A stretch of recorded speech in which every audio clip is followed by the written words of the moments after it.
Hi guys, Spyro YouTube ചാനലിലെ പുതിയൊരു വീഡിയോയിലേക്ക് ഏവർക്കും സ്വാഗതം. ഏപ്രിൽ 14-ാം തീയതി ടൈറ്റാനിക്കിനെ കുറിച്ച് ചെയ്ത വീഡിയോ നമുക്ക് ഒരുപാട് പോസിറ്റീവ് കമൻറ്റുകളും അതേപോലെ തന്നെ 36ഓളം പുതിയ സബ്സ്ക്രൈബേഴ്സിന് കിട്ടുകയൊക്കെ ചെയ്തു. ഞാനത് ജസ്റ്റ് ഒരു നോട്ട് ചെയ്ത് വെച്ചിട്ടുണ്ട്. അതായത് 1 അവർ കൊണ്ട് 100 പേര് കാണുന്ന നമ്മുടെ ആദ്യത്തെ വീഡിയോ ആണിത്. നമ്മുടെ ഏറ്റവും ടോപ്പ് വ്യൂവേഴ്സ് ഉള്ളത് 8.6K സംതിങ് ആണ്. പക്ഷേ അതൊക്കെ നമുക്ക് ഒരുപാട് സമയമെടുത്തു. ഇത് 1 മണിക്കൂർ കൊണ്ട് 100 പേര് കണ്ട ആദ്യത്തെ വീഡിയോ ആണ്. അതേപോലെ തന്നെ ഒരുപാട് കമൻറ്റുകളും പുതിയ സജഷൻസും പുതിയ വീഡിയോക്കുള്ള റിക്വസ്റ്റുകളും കാര്യങ്ങളൊക്കെ കിട്ടിയത് ആ വീഡിയോ ചെയ്തപ്പോഴാണ്. ഇപ്പോൾ ഇന്ന് നമ്മൾ ചെയ്യാൻ പോകുന്ന വീഡിയോ ആ ടൈറ്റാനിക്കിനെ കുറിച്ചുള്ള വീഡിയോൻ്റെ സെക്കൻഡ് പാർട്ടാണ്. ഇത് കുറച്ചുകൂടി റിസർച്ച് ബേസ്ഡാണ്. അതായത് കപ്പൽ മുങ്ങാനുണ്ടായ ഒരു കാരണവും അതിൻ്റെ ഒരു മേക്കിംഗ് ഹിസ്റ്ററി മാത്രമാണ് നമ്മൾ ഇന്ന് ഇതിൽ ചർച്ച ചെയ്യുന്നത്. നമുക്ക് കിട്ടിയ റിക്വസ്റ്റുകളിൽ ഒരെണ്ണം ഈ വീഡിയോൻ്റെ സെക്കൻഡ് പാർട്ട്, അതായത് ഇതിൻ്റെ അഡ്വാൻസ് ആയിട്ടുള്ള കാര്യങ്ങൾ ചെയ്യാനുള്ളതായിരുന്നു. അതുപോലെ തന്നെ രണ്ടാമത് കിട്ടിയ റിക്വസ്റ്റ് എന്താണെന്ന് വെച്ച് കഴിഞ്ഞാൽ എങ്ങനെ ഒരു ഷോർട്ട് ഫിലിം ഉണ്ടാക്കുക എന്നുള്ളതിനെ കുറിച്ചിട്ടൊരു വീഡിയോ ചെയ്യാൻ. മൂന്നാമത് കിട്ടിയിരിക്കുന്നത് വീട്ടിൽ നിന്ന് നമുക്ക് ഉണ്ടാക്കാൻ പറ്റുന്ന വീട്ടിലുള്ള സാധനങ്ങൾ വെച്ചിട്ട് ഇപ്പോൾ ഉണ്ടാക്കാൻ പറ്റിയ ഏതെങ്കിലും ഇലക്ട്രോണിക്കൽ ഡിവൈസ് പോലത്തെ എന്തെങ്കിലും ഉപകരണങ്ങളാണ് തോന്നുന്നു, അതേപോലെയുള്ള കാര്യങ്ങൾ ചെയ്യാനുള്ള ഫേസ്ബുക്കിൽ നിന്ന് മെസ്സേജ് കിട്ടിയിട്ടുണ്ട്. നമുക്കിതിലിപ്പോൾ താങ്ക്സ് എടുത്ത് പറയാനുള്ള കുറച്ച് പേരുണ്ട്. അതായത് കൽപ്പറ്റ KSRTC യൂണിറ്റിൻ്റെ വാട്സപ്പ് ഗ്രൂപ്പായ KSRTC വെൽഫെയർ ഫോറം എന്ന് പറയുന്നൊരു വാട്സപ്പ് ഗ്രൂപ്പ്, അത് ഒരുപാട് പേർക്ക് അവർ ഷെയർ ചെയ്യുകയുണ്ടായി. അതുപോലെ തന്നെ ആ ഗ്രൂപ്പിൽ നിന്ന് ഒരുപാട് നമുക്ക് റിപ്ലൈയും കാര്യങ്ങളൊക്കെ കിട്ടി. വീഡിയോസിനെ കുറിച്ചുള്ള കുറേ അഭിനന്ദനങ്ങളും കാര്യങ്ങളൊക്കെ കിട്ടി. അവർക്കൊക്കെ ഒരുപാട് നന്ദി. അതേപോലെ നമ്മുടെ കൂട്ടുകാരായ അമിത്, ഷബിൽ ഹസീൻ, അതുപോലെ SKMGയിലെ principal Anil sir, saint Philomena's കോളേജിലെ സ്റ്റുഡൻസായ സാമിൽ, അതേപോലെ അഭിജിത്ത്, അഖിൽ കൃഷ്ണൻ, ഇങ്ങനെ കുറേ പേര് നമുക്ക് മെസ്സേജ് അയക്കുന്നുണ്ടായി വീഡിയോ കണ്ടതിന് ശേഷം. അതുപോലെ നമ്മുടെ നാട്ടുകാരായ അർജുൻ, ദീപേട്ടൻ, മാതൃഭൂമിയിലെ ക്യാമറമാൻ ഷമീർ മച്ചിങ്ങൽ, അങ്ങനെ ഇഷ്ടം കൂടെ പഠിച്ച ലിഡിയ, അങ്ങനെ ഒരുപാട് പേര്, ഹരിമുരളി, അനിറ്റ്സൺ, കെവിൻ ഫ്രാൻസിസ് മൈസൂർ, അതേപോലെ തന്നെ റോബർട്ട് സാർ മൈസൂർ, ഇങ്ങനെ ഒരുപാട് പേര് നമുക്ക് പേരെടുത്ത് പറയുകയാണെങ്കിൽ ഒരുപാട് പേര് പറയണം. നമ്മളെ സ്ഥിരമായി സപ്പോർട്ട് ചെയ്യുന്ന കുറച്ച് പേരെ ഞാൻ എടുത്ത് പറഞ്ഞു എന്നേ ഉള്ളൂ. അപ്പം ഇങ്ങനെ ഒരുപാട് പേര് നമുക്ക് കമൻറ്റ് ചെയ്യേണ്ടത്. ഇങ്ങനെ ഇവർക്കൊക്കെ വീഡിയോസ് ഇഷ്ടപ്പെട്ടതിൽ സന്തോഷം. ഇവർക്ക് എല്ലാവർക്കും എൻ്റെ നന്ദി അറിയിക്കുന്നു. അപ്പോൾ ഇന്നത്തെ ടോപ്പിക് എന്ന് പറഞ്ഞു കഴിഞ്ഞാൽ നമ്മൾ ടൈറ്റാനിക്കിൻ്റെ റിസർച്ച് ബേസ്ഡ്, അത് കുറച്ചുകൂടി ഡീറ്റെയിൽ ആയിട്ട് ഇത് മുങ്ങാനുണ്ടായ കാരണത്തിലെ 3 കാരണങ്ങൾ നമ്മളിപ്പോൾ പറയുന്നുണ്ട്. അതിൽ 3ാമത്തെ കാരണം സയൻറ്റിഫിക് അല്ല, അത് ബാക്കി 2 കാരണങ്ങളും സയൻറ്റിഫിക്കലി പ്രൂവ്ഡാണ്. ഇടിച്ചതുമായിട്ട് ബന്ധപ്പെട്ടുള്ള അതിൻ്റെ പിന്നിലുള്ള സ്റ്റോറിയിലേക്കാണ് പോകുന്നത്. അപ്പം നമുക്ക് നേരെ വീഡിയോയിലേക്ക് പോകാം. 3 വർഷം കൊണ്ട് നിർമ്മിച്ച് 3 മണിക്കൂർ കൊണ്ട് മുങ്ങിപ്പോയ ടൈറ്റാനിക്കിനെ കുറിച്ചുള്ള വീഡിയോയുടെ 2ാം പാർട്ടിലേക്ക് ഏവർക്കും സ്വാഗതം. കഴിഞ്ഞ വീഡിയോയിൽ കാണിച്ച വീഡിയോ ക്ലിപ്പുകളോ വാക്കുകളോ റിപ്പീറ്റ് ചെയ്യുന്നുണ്ടെങ്കിൽ ദയവ് ചെയ്ത് ക്ഷമിക്കുക. ഇന്ന് നമ്മൾ കടലിലെ രാജാവ് അഥവാ രാജ്ഞിയായിരുന്ന ടൈറ്റാനിക് മഞ്ഞുമലയുമായി എടുക്കാനുണ്ടായ കാരണത്തിന്റെ സയന്റിഫിക് റീസണാണ് ചെക്ക് ചെയ്യുന്നത്. 46,000 ടൺ ഭാരമുള്ള ഈ വമ്പനെ നിർമ്മിക്കാൻ 15,000-ഓളം വർക്കേഴ്സ് 3 വർഷത്തിലധികം പരിശ്രമിക്കേണ്ടി വന്നു.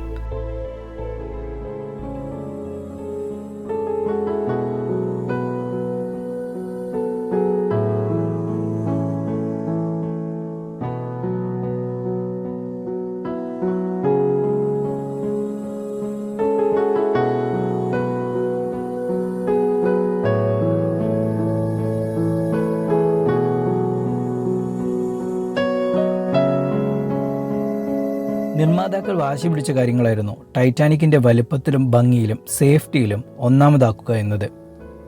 1912 $7.5 മില്യൺ അതായത് ഇന്നത്തെ $400 ഇന്ത്യൻ റുപ്പീസ് 305,80,00,000 രൂപ. ഇത്രയും രൂപ ചിലവിട്ടാണ് അന്ന് അവർ ടൈറ്റാനിക്കിനെ നിർമ്മിച്ചത്. എന്താണ് RMS ടൈറ്റാനിക്? എന്താണ് RMS?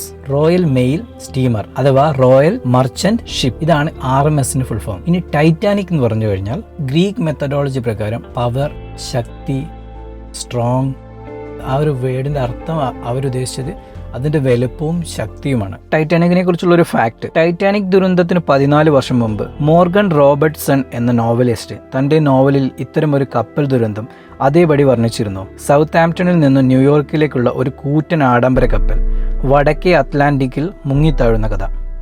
ആവശ്യത്തിന് രക്ഷാബോട്ടുകൾ ഇല്ലാത്തതായിരുന്നു ആ കപ്പൽ കഥയിലും 100 കണക്കിന് യാത്രക്കാർ മരിക്കാൻ കാരണം. പ്രവചനം പോലെ നടന്ന മോർഗൻ റോബർട്ട്സണിന്റെ നോവലിലെ കപ്പലിന്റെ പേര് ടൈറ്റാൻ എന്നായിരുന്നു. ഇത്തരം ഒരുപാട് ഫാക്റ്റുകൾ ഉണ്ടെങ്കിലും ഇതൊരു പ്രൂവ്ഡ് ഫാക്റ്റ് ആണ്. നിങ്ങൾക്ക് ഗൂഗിളിൽ ചെക്ക് ചെയ്ത് നോക്കാം. ടൈറ്റാനിക്കിനെ കുറിച്ച് പലതരം കഥകളും പലരും പറഞ്ഞു നടക്കുന്നുണ്ട്. അതിൽ ശരിയുണ്ട്, തെറ്റുമുണ്ട്. അതിൽ പ്രധാനമായ ഒരു കഥയാണ് മുങ്ങിയത് ടൈറ്റാനിക് അല്ല, പകരം സിബ്ലിങ്സ് ആയ ഒളിമ്പിക് എന്ന് പറയുന്ന ഷിപ്പായിരുന്നു. അതുപോലെ തന്നെ കപ്പൽ മനഃപൂർവ്വം മഞ്ഞുമല ഇടിച്ചാന്ന് പറയുന്നവരുണ്ട്. അങ്ങനെ പലതരം കഥകളുണ്ട്. ഇന്ന് നമ്മൾ ടൈറ്റാനിക് എന്തുകൊണ്ടാണ് മഞ്ഞുമലയിൽ ഇടിച്ചപാട് തന്നെ പെട്ടെന്ന് ഹോൾ വീണ് വെള്ളം കയറാൻ കാരണം? ഇത്രയും സേഫ്റ്റി ഫീച്ചറുള്ള ഒരു കപ്പൽ എങ്ങനെയാണ് മഞ്ഞുമലയിൽ ഇടിച്ചപാട് പെട്ടെന്ന് തന്നെ പൊട്ടിപ്പോയതെന്നാണ് നമ്മൾ ചെക്ക് ചെയ്യാൻ പോകുന്നത്. ഇതിനുവേണ്ടി നമുക്ക് 108 വർഷങ്ങൾ പിന്നിലോട്ട് സഞ്ചരിക്കണം. അതായത് 108 വർഷം മുമ്പുള്ള ഫോട്ടോഗ്രാഫിൽ ഇതിന്റെ ഉത്തരവുണ്ട്. ടൈറ്റാനിക്കിന്റെ ഈ മനോഹരമായ ചിത്രങ്ങൾ പകർത്തിയത് അതിന്റെ ചീഫ് ഇലക്ട്രിക്കൽ എഞ്ചിനീയറായ ജോൺ ആയിരുന്നു. നമ്മുടെ ഇന്നത്തെ ഏറ്റവും ലേറ്റസ്റ്റ് ഗ്രാഫിക് ടെക്നോളജി ഉപയോഗിച്ച് ടൈറ്റാനിക്കിന്റെ ഈ ഫോട്ടോസിനെ 2D ഗ്രാഫിക്കിലേക്ക് മാറ്റാൻ സാധിക്കും. ഈ സാങ്കേതികവിദ്യ ഉപയോഗിച്ച് ചിത്രങ്ങൾക്ക് ജീവൻ നൽകാൻ കഴിയും. ചുരുക്കി പറഞ്ഞാൽ ഇമേജ് പ്രോസസ്സിംഗിൽ നമ്മളിന്ന് അത്രയും അഡ്വാൻസ് ലെവലിലേക്ക് മാറിയിരിക്കുന്നു.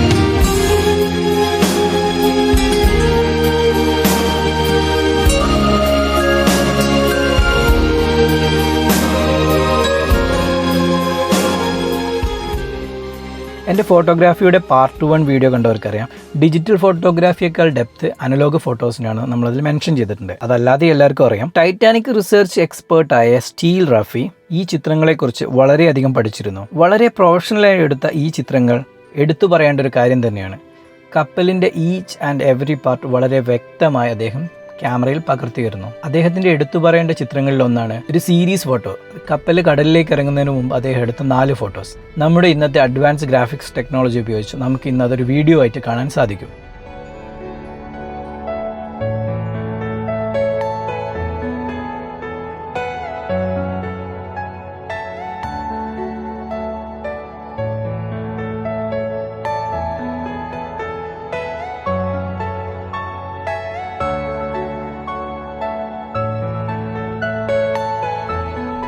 ടൈറ്റാനിക്കിൻ്റെ എല്ലാ ഫോട്ടോസിലും ടൈറ്റാനിക്കിൻ്റെ റൈറ്റ് സൈഡിലായി, അതായത് മഞ്ഞുമലയിൽ ഇടിച്ച ഭാഗത്തായി 30 ഫീറ്റ് ലോങ് നീളത്തിലൊരു പാടുണ്ടായിരുന്നു. എല്ലാ ചിത്രങ്ങളിലും ഉള്ളതായി സ്റ്റീൽ റഫി കണ്ടെത്തി. ഈ പുത്തൻ കപ്പലിൽ എന്തുകൊണ്ടാണ് ഇങ്ങനെ ഒരു കറുത്ത പാട്? അതും ഈ ഭാഗത്ത് തന്നെ എങ്ങനെ മഞ്ഞുമലയിൽ കപ്പൽ ഇടിച്ചു? ഈ കാര്യങ്ങളെല്ലാം ഇദ്ദേഹത്തിന് കൂടുതൽ ചിന്തിപ്പിച്ചു. ഈ കറുത്ത പാടുള്ള ഭാഗത്തിനകത്തായി ബോയിലർ നമ്പർ 6 ആണ് വരുന്നത്. അവിടെ ഒരു തീപിടുത്തത്തിന്റെ സാധ്യത നമുക്ക് തള്ളിക്കളയാനാവില്ല. 1912 നടന്ന എൻക്വയറിയിൽ അവിടെ തീപിടുത്തത്തിന്റെ കാര്യം പറഞ്ഞതായി രേഖകളുണ്ട്. പക്ഷേ അത് ഈ ദുരന്തവുമായി കൂട്ടി വായിച്ചില്ല എന്ന് മാത്രം. ജോൺ ഡെല്ലി എന്ന ടൈറ്റാനിക്കിന്റെ ഫയർമാൻ മാധ്യമങ്ങളോട് പറഞ്ഞ അഭിമുഖത്തിൽ തീപിടുത്തത്തിന്റെ കാര്യം വ്യക്തമായി പറഞ്ഞിട്ടുണ്ട്. അദ്ദേഹവും അദ്ദേഹത്തിന്റെ കീഴിലുള്ള സഹപ്രവർത്തകരുമാണ് ടൈറ്റാനിക്കിന്റെ ബോയിലേഴ്സ് ആവശ്യത്തിനുള്ള കൽക്കരി നിറച്ചിരുന്നത്. ബെൽഫാസ്റ്റിൽ നിന്ന് സൗത്താംപ്ടണിലേക്ക് പോകുന്നതിന് മുമ്പേ കപ്പലിന് തീപിടിച്ചതായി ഈ രേഖകളിൽ പറയുന്നു. എന്നാൽ മറ്റു ചിലർ ബെൽഫാസ്റ്റിൽ നിന്നും സൗത്താംപ്ടണിലേക്കുള്ള യാത്രയിലാണ് ഒരു ബങ്കറിന് തീപിടിച്ചതെന്നും പറയുന്നുണ്ട്. എന്തായാലും തീപിടുത്തത്തിന്റെ കാര്യം ഇവിടെ കൺഫേം ആണ്. 100 കണക്കിന് ടൺ കൽക്കരിയാണ് ബങ്കറിൽ സൂക്ഷിച്ചിരിക്കുന്നത്. അദ്ദേഹത്തിന്റെ വാക്കുകൾ: "we had made no headway against it." 4 ദിവസം കഴിഞ്ഞപ്പോഴേക്കും ആ ഫയർ ആകെ ഔട്ട് ഓഫ് കൺട്രോൾ ആയി. അദ്ദേഹത്തിന്റെ വാക്കുകൾ: "no sir, we didn't get the fire out. From the day we sailed the Titanic was on fire." അങ്ങനെ കപ്പൽ സൗത്താംപ്ടണിൽ നിന്നും ന്യൂയോർക്കിലേക്കുള്ള യാത്ര തിരിച്ചു. കപ്പലിന്റെ അടിയിൽ തീ പടർന്നത് ഓഫീസേഴ്സ് അല്ലാതെ മറ്റാരും അറിഞ്ഞില്ല എന്നും അദ്ദേഹം പറയുന്നുണ്ട്. The passengers know nothing about the fire. Officers വായടച്ച് ഈ കാര്യം മറ്റാരോടും പറയരുതെന്നും വാർണിംഗ് കൊടുത്തിരുന്നു. താഴത്തെ ഡെക്കിൽ ബ്ലാക്ക് ഗ്യാങ്സും ഓഫീസേഴ്സും തമ്മിൽ ഇതിനെ ചൊല്ലി ഒരു അടി വരെ ഉണ്ടായതായും അദ്ദേഹം പറയുന്നുണ്ട്. റിസർച്ചേഴ്സ് പറയുന്നത് ഇത്രയും കൽക്കരി കൂട്ടിയിട്ടത് കൊണ്ട് അടുത്ത് ചൂട് നിലനിൽക്കുന്നതുകൊണ്ടും കൽക്കരിക്ക് ചൂട് കൂടി തീ പിടിക്കാനുള്ള സാധ്യത വളരെ കൂടുതലാണ്. ചുരുക്കി പറഞ്ഞാൽ അവിടെ ഒരു തീപ്പൊരിയുടെ ആവശ്യമില്ല. ബെൽഫാസ്റ്റിൽ നിന്ന് പുറപ്പെടുന്നതിന് 3 ആഴ്ച മുമ്പേ കപ്പലിൽ ആവശ്യത്തിനുള്ള കൽക്കരി നിറച്ചിരുന്നു. ഈ ബോയിലേഴ്സും ബങ്കേഴ്സും ഒക്കെയുള്ള റൂമിൽ തീപിടിച്ചത് മനസ്സിലാക്കാൻ വളരെ ബുദ്ധിമുട്ടായിരിക്കും. കാരണം അവിടെ ആവശ്യത്തിലധികം ചൂട് ഓൾറെഡി ഉണ്ടാകും.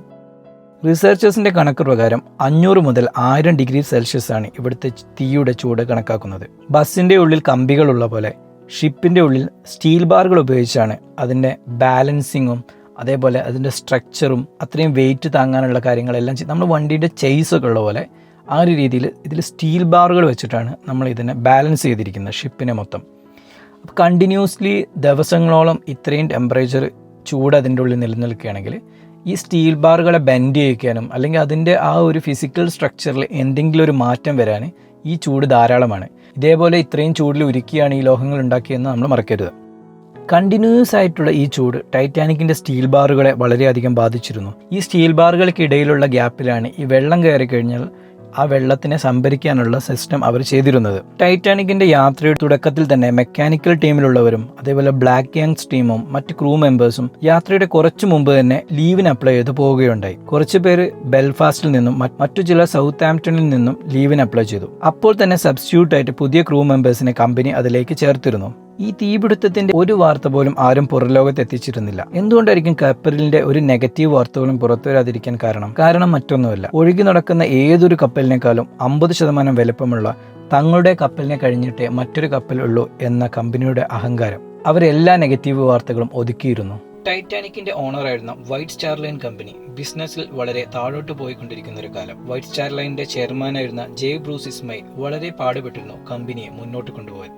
ഈ പ്രതിസന്ധിയെ മറികടക്കണമെങ്കിൽ ഒരു സൂപ്പർ ലക്ഷറി ഷിപ്പിന്റെ മാസ്റ്റർ പ്ലാൻ ഉണ്ടാക്കിയിട്ടേ കാര്യമുള്ളൂ എന്ന് അദ്ദേഹത്തിന് മനസ്സിലായി. അദ്ദേഹത്തിന് ലക്ഷ്യമായിരുന്നു പ്രധാനം. അങ്ങനെ ഇരിക്കെയാണ് ടൈറ്റാനിക് എന്ന സൂപ്പർ ലക്ഷറി ഷിപ്പിന്റെ മാസ്റ്റർ പ്ലാൻ ഉണ്ടാക്കാൻ തീരുമാനിക്കുന്നത്. ഇവിടെയാണ് ടൈറ്റാനിക്കിനെ ഡിസൈൻ ചെയ്തത്.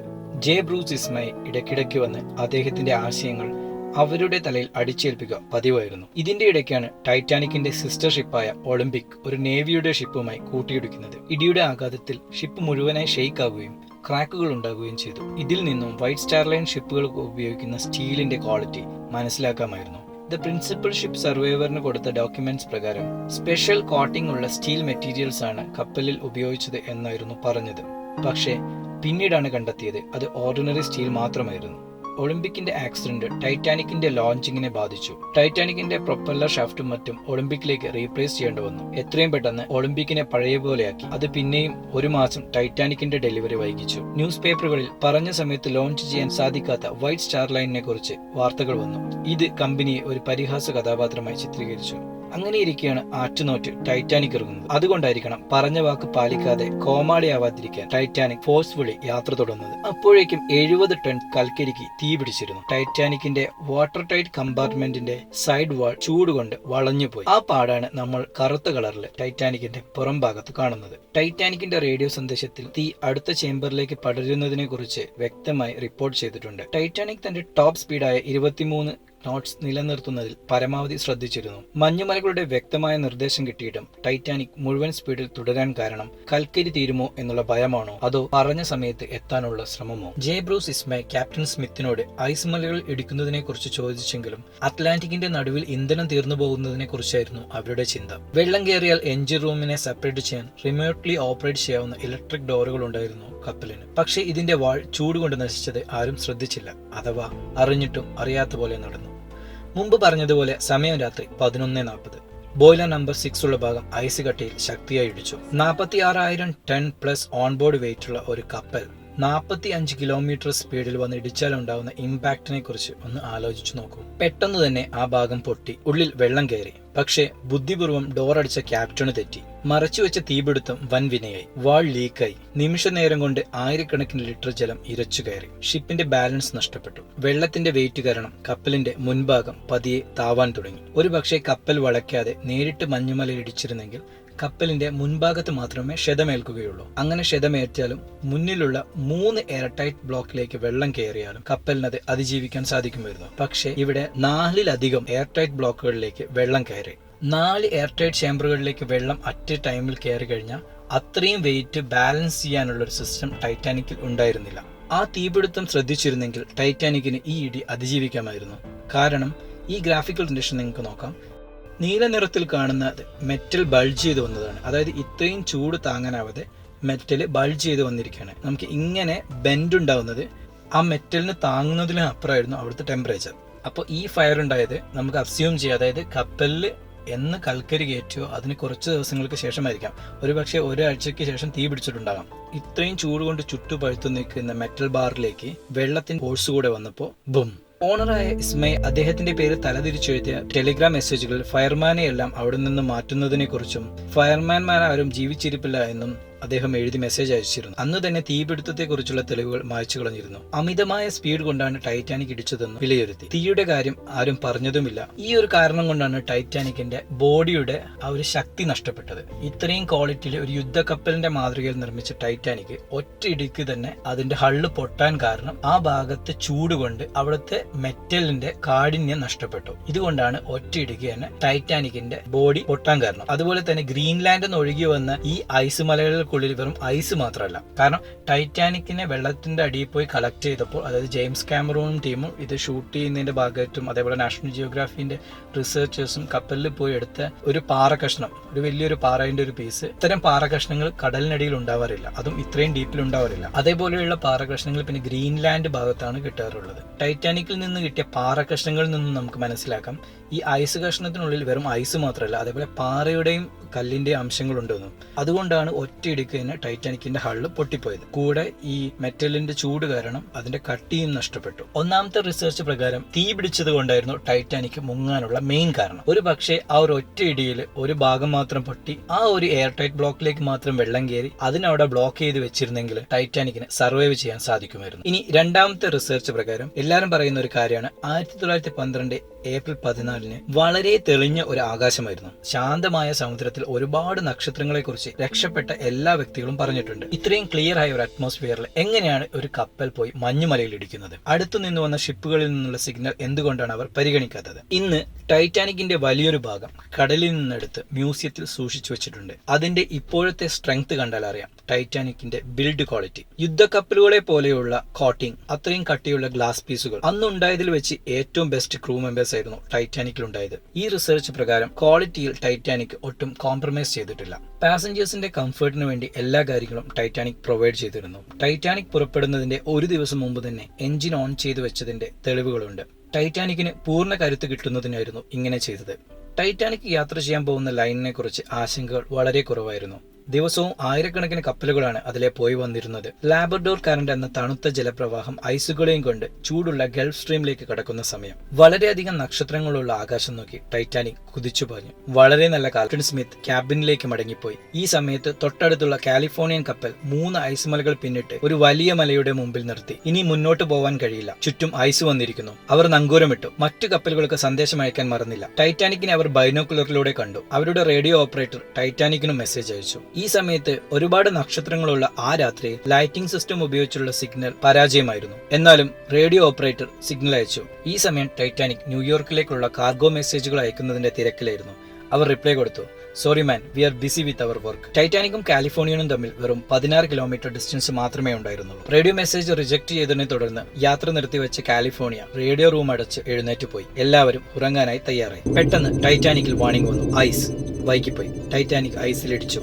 ഈ സമയത്ത് കാലിഫോർണിയ കപ്പൽ ഒന്നുകൂടി ടൈറ്റാനിക്കിനെ നോക്കി. ആ സമയത്ത് ടൈറ്റാനിക് മൂവ് ചെയ്യുന്നില്ല. അപ്പോൾ അവർ മനസ്സിൽ വിചാരിച്ചു, ടൈറ്റാനിക്കും നങ്കൂരമിട്ടിരിക്കണം. രാത്രിയിൽ ആകാശത്തുള്ള ഫ്ലയേഴ്സ് കണ്ട് കാലിഫോർണിയൻ കപ്പലിലുള്ളവർ കരുതിയത് ആദ്യ യാത്ര ആഘോഷിക്കുന്നതിന്റെ ഭാഗമായി കമ്പനി റോക്കറ്റുകൾ മുകളിലോട്ട് അയക്കുന്നതാണെന്ന്. ഉടനെ ക്യാപ്റ്റൻ സ്മിത്ത് റേഡിയോ സിഗ്നൽ അയക്കാൻ നിർദ്ദേശം കൊടുത്തു. 80 കിലോമീറ്റർ അകലെയുള്ള കാർപാത്തിയ എന്ന കപ്പലിൽ SOS സന്ദേശം എത്തി. അപ്പോഴേക്കും വൈകിയിരുന്നു. 1500 യാത്രക്കാരെയും കൊണ്ട് കപ്പൽ മുങ്ങാനൊരുങ്ങി. പിൻവശം പതിയെ പതിയെ പൊന്തി വന്നു. വെയിറ്റ് താങ്ങാനാവാതെ നടുമുറിഞ്ഞു രണ്ടായി. മുൻവശത്ത് വെള്ളം നിറഞ്ഞതോടെ അത് താഴോട്ട് വലിക്കാൻ തുടങ്ങി. എന്തുകൊണ്ടാണ് ഇത്രയും നല്ല എക്സ്പീരിയൻസ്ഡ് ക്രൂ മെമ്പേഴ്സ് ഉണ്ടായിട്ടും ടൈറ്റാനിക് മഞ്ഞുമലയിൽ ഇടിച്ചത്? ടൈറ്റാനിക് മഞ്ഞുമലയുടെ അടുത്തെത്തിയപ്പോഴേക്കും അന്തരീക്ഷം മുഴുവൻ ആകെ മാറിയിരുന്നു. ചൂടുവെള്ളമായ ഗൾഫ് സ്ട്രീമിലൂടെ വന്ന ടൈറ്റാനിക് തണുത്ത വെള്ളമായ ലാബ്രഡോർ മർജ് ചെയ്യുന്ന പോയിന്റിലായിരുന്നു ഉണ്ടായിരുന്നത്. യാത്രക്കാരെല്ലാം ആകാശത്തുള്ള നക്ഷത്രങ്ങളെ കുറിച്ച് പല സ്ഥലത്തും പ്രതിപാദിക്കുന്നുണ്ട്. അവർ ഇതുവരെയും ഇത്രയും നക്ഷത്രങ്ങളെ ഒരുമിച്ച് കണ്ടിട്ടില്ല. ആ ലൈനിൽ വന്ന പല കപ്പലുകളും രക്ഷിക്കാനെത്തിയ കപ്പലുകളും നക്ഷത്രങ്ങളുടെ തിളക്കത്തിനെ കുറിച്ച് പറയുന്നുണ്ട്.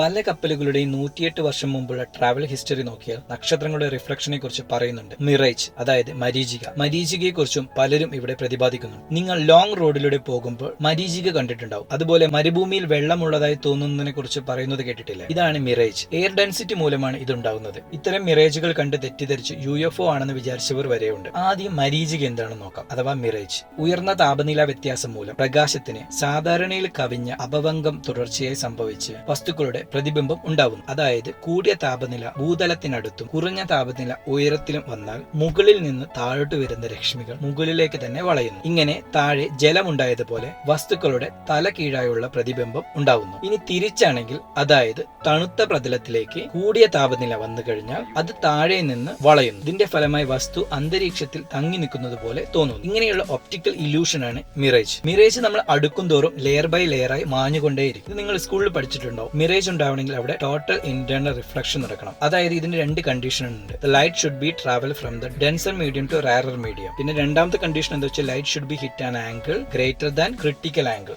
ഈ കണ്ടീഷൻ രണ്ടും ഉണ്ടെങ്കിൽ അവിടെ മിറേജ് ഉണ്ടാവും. ടൈറ്റാനിക് ചൂടുള്ള ഗൾഫ് സ്ട്രീമിൽ നിന്നും തണുത്ത ലാബ്രഡോറിലേക്ക് പ്രവേശിക്കുമ്പോൾ അവിടെ മിറേജ് ഉണ്ടായതുകൊണ്ടാണ് വളരെ അടുത്ത് ചെന്നതിന് ശേഷം മാത്രം അവർക്ക് മഞ്ഞുമലയെ കാണാൻ സാധിച്ചത്. നക്ഷത്രങ്ങളുടെ ഇടയിൽ നിന്നും പെട്ടെന്ന് ഐസ് വന്നപ്പോൾ ഞെട്ടിപ്പോയ അവർ അഹങ്കാരത്തിൻ്റെ 23 നോട്ടിൽ തരിച്ചു പോയിരിക്കണം. അതുകൊണ്ടാണ് അത്രയും നല്ല ക്രൂ മെമ്പേഴ്സ് ഉണ്ടായിട്ടും ടൈറ്റാനിക്കിന് മഞ്ഞുമലയെ കാണാൻ സാധിക്കാത്തത്. വളരെ ക്ലിയർ സ്കൈ ആയതുകൊണ്ടും വളരെ ശാന്തമായ അന്തരീക്ഷമുള്ളത് കൊണ്ടും മാത്രമാണ് ടൈറ്റാനിക് ഫുൾ സ്പീഡിൽ പോയത്. വളരെ എക്സ്പീരിയൻസ് ഉള്ള ക്യാപ്റ്റനായിരുന്നു കപ്പൽ ഹാൻഡിൽ ചെയ്തതും. മരീചിക മൂലം ദ്വീപുകൾ പകൽ സമയങ്ങളിൽ ഉയർന്നു നിൽക്കുകയും കാലാവസ്ഥയും വെളിച്ചവും മാറുന്നതിനനുസരിച്ച് മാഞ്ഞു പോവുകയും ചെയ്യുന്നു. Simple 8ാം class physics. ഇതുപോലെ നോർത്ത് അറ്റ്ലാന്റിക്കിൽ ഏറ്റവും കൂടുതൽ അറ്റ്മോസ്ഫിയർ പ്രഷർ ഉള്ളതും ഈ ഭാഗത്ത് തന്നെയായിരുന്നു. ഈ റിസർച്ച് പ്രകാരം ഭൂമിയുടെ പ്രതിഭാസങ്ങളാണ് ഇവിടുത്തെ വില്ലൻ. ഇനി മറ്റു ചിലരുടെ അഭിപ്രായം മുങ്ങിയത് ടൈറ്റാനിക് അല്ല, ഒളിമ്പിക് എന്ന സിസ്റ്റർ ഷിപ്പാണ്. ഇൻഷുറൻസ് തട്ടിപ്പിന്റെ പേരിൽ കപ്പലുകളെ അങ്ങോട്ടും ഇങ്ങോട്ടും മാറ്റിയതാണ്. ഒളിമ്പിക് എന്ന സിസ്റ്റർ ഷിപ്പ് നേവി ഷിപ്പിൽ ക്രാഷ് ആയതിനെ കുറിച്ച് നമ്മൾ കണ്ടതാണ്. ഒളിമ്പിക്കിന്റെ ഭാഗത്ത് തെറ്റുള്ളത് കൊണ്ട് ഒരു വലിയ തുക നഷ്ടപരിഹാരം കൊടുക്കേണ്ടി വന്നു. പുതിയ കപ്പൽ ഇറക്കുന്നതിനും മറ്റുമായി വൈറ്റ് സ്റ്റാർ ലൈൻ നഷ്ടത്തിലായിരുന്നു. അതിന്റെ ഇടയിലാണ് ഒളിമ്പിക്കിന്റെ ആക്സിഡന്റ്. പ്രൊപ്പല്ലർ ഷാഫ്റ്റ് മുതൽ എല്ലാം മാറ്റേണ്ടി വന്നു. ടൈറ്റാനിക്കിന്റെ പ്രൊപ്പല്ലർ ഷാഫ്റ്റും മറ്റും ഉപയോഗിച്ചാണ് ഒളിമ്പിക് നന്നാക്കി കൊണ്ടുവന്നത്. ടൈറ്റാനിക്കിന്റെ പല ഭാഗങ്ങളും ഒളിമ്പിക്സ് നന്നാക്കുന്നതിന് വേണ്ടി ഉപയോഗിക്കേണ്ടി വന്നു. ഇതുകൊണ്ടാണ് പലരും ടൈറ്റാനിക്കിനെയും ഒളിമ്പിക്കിനെയും അങ്ങോട്ടും ഇങ്ങോട്ടും മാറ്റിയതാണെന്ന് പറയുന്നത്. ഇതിൽ നമ്മൾ ശ്രദ്ധിക്കേണ്ട ഒരു കാര്യം,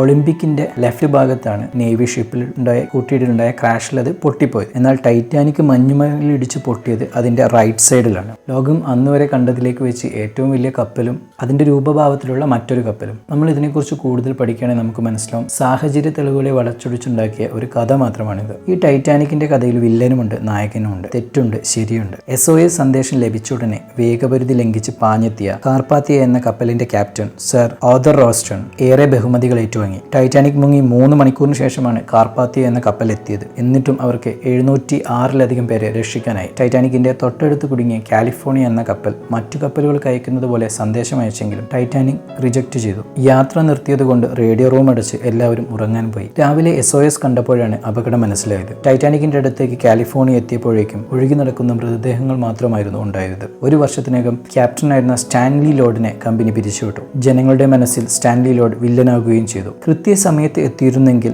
200 പേരെയെങ്കിലും രക്ഷിക്കാമായിരുന്നു എന്ന കുറ്റബോധമാണ് സ്റ്റാൻലി ലോഡ് ഏറ്റുവാങ്ങിയത്. ജാക്ക് ഫിലിപ്പ് എന്ന ടൈറ്റാനിക്കിലെ റേഡിയോ ഓപ്പറേറ്റർ ടൈറ്റാനിക് ദുരന്തത്തിലെ നായകനായി. മറിച്ചുള്ള ആരോപണങ്ങൾ ഉണ്ടെങ്കിലും അവസാന നിമിഷം വരെ SOS സന്ദേശങ്ങൾ അയച്ചുകൊണ്ടിരുന്നു ജാക്ക്. രക്ഷപ്പെടാനുള്ള ക്യാപ്റ്റന്റെ നിർദ്ദേശം അവഗണിച്ചായിരുന്നു അദ്ദേഹം ഇത് ചെയ്തത്. മറ്റു കപ്പലുകളുടെ മുന്നറിയിപ്പ് തള്ളിക്കളഞ്ഞത് അദ്ദേഹം ചെയ്ത വലിയൊരു തെറ്റായിരുന്നു. അടുത്ത വില്ലനാണ് റോബർട്ട് ഹിഡ്സൺ. സ്റ്റിയറിംഗ് കമാൻഡ് തെറ്റിച്ചതായിരുന്നു അദ്ദേഹം ചെയ്ത തെറ്റ്. 15 വർഷം എക്സ്പീരിയൻസ് ഉള്ള അദ്ദേഹം ഒരിക്കലും ഇത് തെറ്റിക്കില്ല എന്ന് ഒരു കൂട്ടർ. ഒരു ലൈഫ് ബോട്ടിന്റെ ഇൻചാർജായി അദ്ദേഹം രക്ഷപ്പെട്ടു. യാത്രക്കാർ പറഞ്ഞിട്ടും കൂടുതൽ പേരെ ലൈഫ് ബോട്ടിൽ കയറ്റാത്തത് അദ്ദേഹത്തിന് നെഗറ്റീവ് ഇമ്പാക്റ്റ് ഉണ്ടാക്കി. രക്ഷപ്പെട്ട യാത്രക്കാർ ഹിഡ്സണിനെതിരെ ആരോപണങ്ങൾ ഉയർത്തി. മദ്യത്തിന് അഡിക്റ്റായ അദ്ദേഹം പലതവണ ആത്മഹത്യക്ക് ശ്രമിച്ചു. ക്യാപ്റ്റൻ സ്മിത്ത് താൻ ചെയ്ത തെറ്റുകൾ തിരിച്ചറിഞ്ഞതുകൊണ്ടോ അതിൻ്റെ പ്രായശ്ചിത്തം എന്നോണോ അദ്ദേഹവും ടൈറ്റാനിക്കിൻ്റെ കൂടെ ആഴങ്ങളിലേക്ക് മറഞ്ഞു.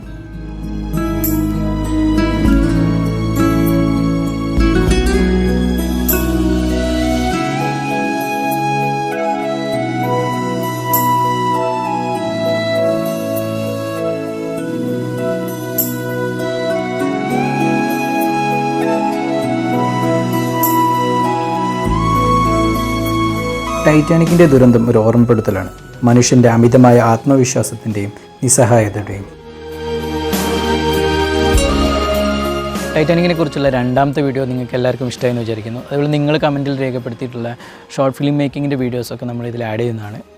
ഈ വരുന്ന തിങ്കളാഴ്ച നമ്മുടെ ഫോട്ടോഗ്രാഫീൻ്റെ പാർട്ട് 1 ഒന്നും കൂടി അപ്ലോഡ് ചെയ്യുന്നതാണ്.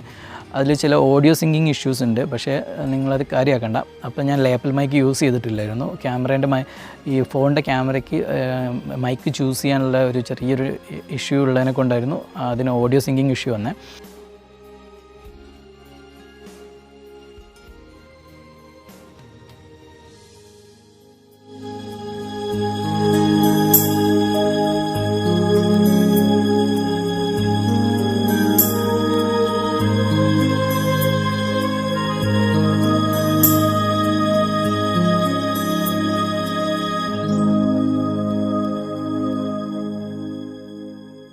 ഈ ചാനൽ അപ്ലോഡ് ചെയ്യുന്ന വീഡിയോസ് നിങ്ങൾക്ക് ഇഷ്ടമായി എന്നറിയുന്നതിൽ വളരെയധികം സന്തോഷമുണ്ട്. ഇതിൽ നമ്മൾ മെയിനായിട്ട് ഉൾക്കൊള്ളിക്കാൻ ആഗ്രഹിക്കുന്നത് സയൻസ്, ടെക്നോളജി, സിനിമ, ഇലക്ട്രോണിക്, ഇങ്ങനത്തെ കമ്പ്യൂട്ടർ റിലേറ്റ് ചെയ്തിട്ടും സയൻസ് റിലേറ്റ് ചെയ്തിട്ടുള്ള കാര്യങ്ങളാണ്. അപ്പോൾ ഇതുപോലെയുള്ള കാര്യങ്ങൾ നിങ്ങൾക്ക് ഇഷ്ടമാണ്, അല്ലെങ്കിൽ നിങ്ങൾക്ക് ഇത്തരം വീഡിയോസ് കാണാൻ ആഗ്രഹമുണ്ടെങ്കിൽ ഈ ചാനൽ സബ്സ്ക്രൈബ് ചെയ്യുക. അതേപോലെ നിങ്ങളുടെ കൂട്ടുകാർക്ക് ഇത് ഷെയർ ചെയ്യണം. ഈ വീഡിയോ അല്ലെങ്കിൽ ഇതിൻ്റെ മുമ്പത്തെ വീഡിയോസ് നിങ്ങൾക്ക് ഷെയർ ചെയ്യാവുന്നതാണ്. നിങ്ങൾക്ക് ഇഷ്ടപ്പെട്ട് കഴിഞ്ഞാൽ ലൈക്ക് അടിക്കുക. നിങ്ങൾ വിലപ്പെട്ട കമൻറ്റുകൾ രേഖപ്പെടുത്തുക. പുതിയൊരു വീഡിയോയുമായി കാണുന്നവരെ നന്ദി, നമസ്കാരം.